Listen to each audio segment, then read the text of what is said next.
नमस्ते, आप सभी का स्वागत है मेरे चैनल में चिराग एस्ट्रोलॉजी। और हम बात कर रहे हैं मीन राशि और लग्न के लिए, Pisces moon sign and ascendant के लिए नवंबर 2025 कैसा रहेगा।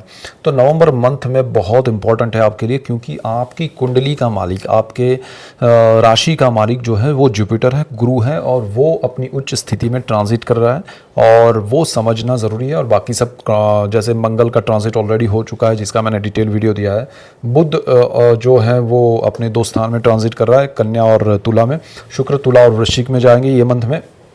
सूर्य जो है वो तुला से वृश्चिक में जा रहे हैं और अपनी नीच राशि तुला छोड़ के 17 नवंबर को जाएंगे। तो मिड ऑफ मंथ तक उनका भी इफेक्ट रहेगा।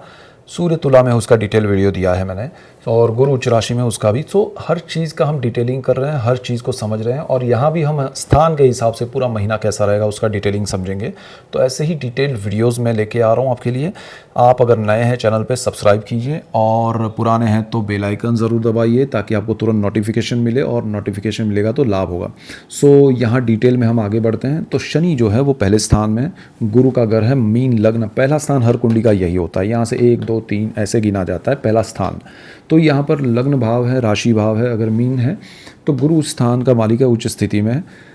आप कैलकुलेटिव मूव कर रहे हैं, आपके प्लानिंग्स बहुत अच्छे चल रहे हैं, आपको सही दिशा मिल गई है, आप सही दिशा में चलिए, आपको बहुत लाभ होगा। क्योंकि शनि प्लानिंग के प्लैनेट्स हैं, और फर्स्ट हाउस जो है वो हमारा माइंड होता है, हमारे थॉट्स होते हैं। तो जो भी आप कर रहे हैं आपके विचारों से करते हैं, और विचार जो है वो शनि के कंट्रोल में है, गुरु के कंट्रोल में, गुरु की दृष्टि है यहाँ पर। तो ये स्थिति आपके लिए सबसे बढ़िया है, और आप जीवन में सही दिशा में चल रहे हैं। अपने प्लानिंग को ब्रेक मत होने दीजिए, चाहे कोई भी ऑब्स्टिकल्स आए। पहली चीज़ तो आपको बहुत लाभ होगा। दूसरी चीज़, यहाँ पर सेकंड हाउस जो है वो परिवार है, पूरा परिवार। आपका धन संचय भी है, यहाँ वाणी भी है, उसका मालिक मंगल है। अपने भाग्य भुवन में अपनी राशि में मंगल चल रहा है, भाग्य का सपोर्ट मिल रहा है, परिवार का सपोर्ट मिलेगा, वाणी का सपोर्ट मिलेगा, धन संचय भी सही दिशा में होगा, आपको बहुत बड़े लाभ होंगे। तो यहाँ मंगल का यहाँ जो भी कॉम्बिनेशन बन रहा है, दृष्टि योग बन रहा है, वो बहुत अच्छा है। यहाँ पर अब दृष्टि कर रहा है आपके थर्ड हाउस पे, और यहाँ पर भी तो कॉम्बिनेशन आपके लिए सही बन रहे हैं, आपके साहस पराक्रम में, और जीवन में सुख समृद्धि, और आपके सेविंग्स बढ़ेंगे।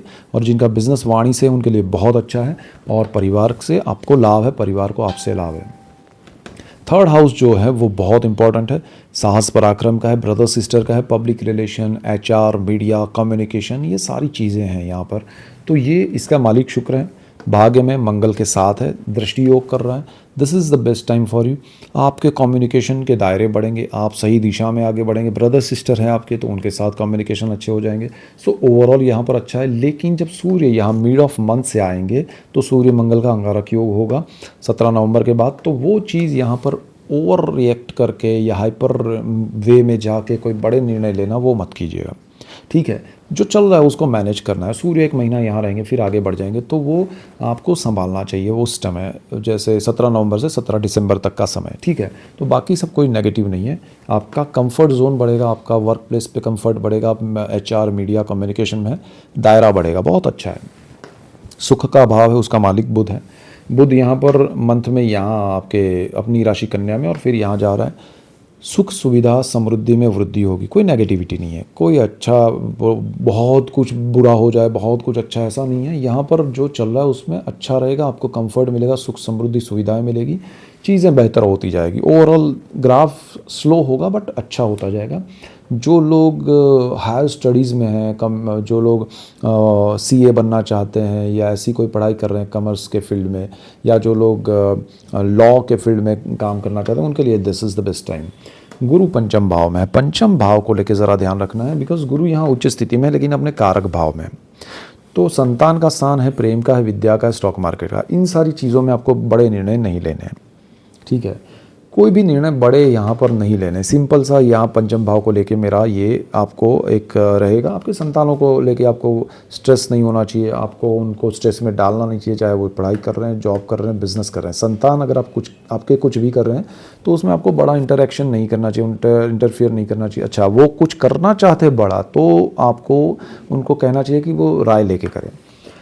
उनके लिए अगर आप स्टूडेंट हैं खुद, तो बड़ा कुछ निर्णय मत लीजिए, कोई चेंज बड़ा मत कीजिए, तो ज़्यादा बेटर रहेगा। प्रेम के मामले में भी मज़ा नहीं है, ठीक है। केतु छठे भाव में है, रोग ऋण शत्रु है, जॉब है, इसका मैंने डिटेल वीडियो केतु के ट्रांजिट पे दिया था। लेकिन अभी की बात करें तो नवंबर में सूर्य जो है मंथ मिड तक नीच राशि में रहेंगे, क्योंकि सूर्य स्थान के मालिक है। तो आपके अष्टम भाव में थोड़ा ध्यान देना है, कोई बड़ा निर्णय नहीं लेना है, और आपको रोग में ध्यान देना है। अगर आपको कोई स्टमक से रिलेटेड या अदर जैसे स्ट्रेस से रिलेटेड कोई बीमारी है, प्रॉब्लम्स हो रहे हैं, तो आप आयुर्वेद में जा सकते हैं या कोई डॉक्टर्स के ओपिनियन ले फिर उसमें इलाज कराएं तो बेटर रहेगा। बड़ा कुछ नहीं है, लेकिन थोड़ा ध्यान दे के उसको इलाज करना ज़रूरी है। जॉब में आपको कोई बड़े प्रमोशन इंक्रीमेंट नहीं मिल सकते, आपको उसमें बड़ा कुछ एक्शन रिएक्शन भी नहीं लेना चाहिए, अदरवाइज़ मज़ा नहीं आएगा। तो आप जो चल रहा है उसको मेंटेन कीजिए ये मंथ में। जॉब को लेके नया कोई लोन या कर्ज लेना है तो थोड़ा सूर्य के ट्रांजिट के बाद लीजिए तो ज़्यादा बेटर रहेगा। ठीक है, वो लॉन्ग टर्म के लिए आपको फिर परेशान कर सकता है, तो वो चीज़ है। शत्रु नेगेटिविटी आपकी धीरे धीरे दूर होगी, सूर्य का ट्रांजिट हो जाएगा तो और अच्छा हो जाएगा। सप्तम भाव जो है वो लाइफ पार्टनर का है, बिजनेस पार्टनर का है। पार्टनरशिप में बहुत अच्छा है, कोई प्रॉब्लम नहीं है। लेकिन अष्टम भाव में जा रहा है तो वो चीज़ आपको पार्टनरशिप में किसी के साथ बिजनेस का नया वेंचर नहीं करना चाहिए। पुराना जूना कुछ चल रहा है आपका तो ठीक है, लेकिन यहाँ पर कुछ बड़ा नहीं करना है। और लाइफ पार्टनर को लेके भी कोई बड़े निर्णय नहीं लेने हैं, कोई चिंता का विषय नहीं है। शादी हो रही है तो कर लीजिएगा, लेकिन नया कुछ बड़ा कुछ उनके नाम पे बिजनेस करना, जॉब करना, जॉब छोड़ के उनके भरोसे जाना, वो सब मत कीजिएगा। अष्टम भाव है वो पैतृक संपत्ति का है, पितरों का है, अकल्ट का है, रोग ऋण पुराण है, मतलब गुप्त धन, गुप्त विद्याएं, गुप्त रोग का है। बुध यहाँ पर है, कोई बड़ी टेंशन नहीं है। सोच सोच के परेशान मत होइएगा और तंत्र मंत्र यंत्र में मत उलझिएगा, यहाँ आपको मज़ा नहीं आएगा। ठीक है, आपको सामने से कोई तंत्र मंत्र वाली चीज़ मिल सकती है, लेकिन एक्सेप्ट करना नहीं करना, कौन दे रहा है क्या दे रहा है वो आपको समझना पड़ेगा। अदरवाइज़ बाकी सब चीज़ें ठीक है, पैतृक संपत्ति में कोई बड़े उलझन नहीं है। भाग्य बहुत अच्छा है, भाग्य में मंगल आया है, भाग्य से लाभ है, भाग्य से सपोर्ट मिल रहा है, भाग्य से सारी चीज़ें अपने आप होगी। उसमें भी शुक्र है तो कंफर्ट बढ़ेगा, जीवन में सुख सुविधाएं समृद्धि बढ़ेगी। फिर जब सूर्य जुड़ेंगे तो भाग्य में आपको सम्मान मिलेगा, मान मिलेगा, थोड़ा ईगो बढ़ेगा, थोड़ा अग्रेशन बढ़ेगा, लेकिन कोई नेगेटिविटी नहीं है। आपको बहुत बहुत मान सम्मान, सरकारी नौकरी, सरकार से लाभ, आपको प्राइजेस मिल सकते हैं, चीज़ें बेहतर हो सकती है, कोई टेंशन नहीं है। तो ओवरऑल अच्छा है। धर्म से जुड़े रहिएगा, स्पिरिचुअलिटी का भी ये स्थान है, आप स्पिरिचुअल रहेंगे तो वो मैनेज कर पाएंगे। कर्मस्थान जो है वो बहुत ज़बरदस्त है आपका, उसका मालिक जो है वो आपका उच्च स्थिति में चल रहा है। कार्य क्षेत्र में बहुत बड़े बदलाव आएंगे, पॉजिटिव बदलाव आएंगे, आपको बहुत बड़ा लाभ होगा। चाहे आप जॉब कर रहे हैं या बिजनेस कर रहे हैं, मल्टीनेशनल कंपनी में कर रहे हैं, आप सरकार में कर रहे हैं, हायर अथॉरिटीज़ हमेशा आपके साथ काम करने के लिए सामने से आएगी। आपके लिए बेस्ट टाइम चल रहा है और ये एक ट्रेलर है। गुरु जब अपने जून में उच्च स्थिति में वापस यहाँ आएंगे तो उसका सही दिशा में लाभ मिलने वाला है। तो this is the best time for you. आपके पिता के साथ भी आपके बॉन्डिंग रिलेशन स्ट्रांग होंगे, बहुत अच्छा समय है।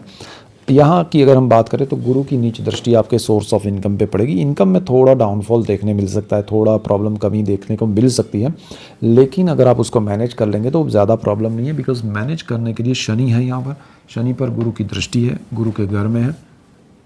पॉजिटिव वे में प्लानिंग के साथ आप आगे बढ़ेंगे तो यहाँ कोई प्रॉब्लम नहीं आएगा।